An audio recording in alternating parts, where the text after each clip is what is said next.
HLG stands for hybrid log gamma, and it's another standard recommended by the ITU for HDR production. It's been developed in conjunction by NHK and BBC.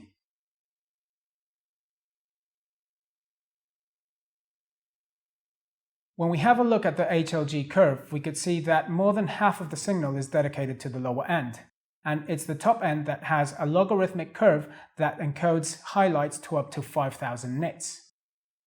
Bear in mind that HLG is designed for video levels range, and this means that in a 10-bit code, the signal should sit between 64 and 940 of the bit code value.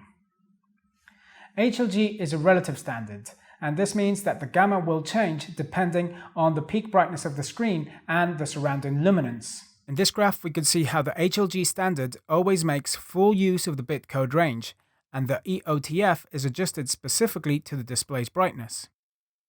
The HLG curve doesn't have a specific value for diffuse white, but this one could sit around 740 and 750.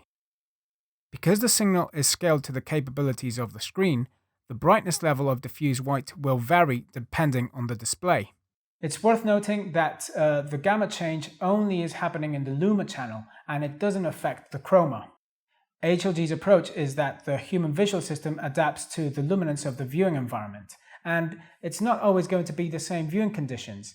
A home cinema will be different to a sports bar, and a sports bar will be different to a shopping center. And by performing this gamma change, we achieve a much better viewing consistency across different viewing environments. This way, HLG can deliver an optimal picture to different types of screens, including an SDR 100 nit screen.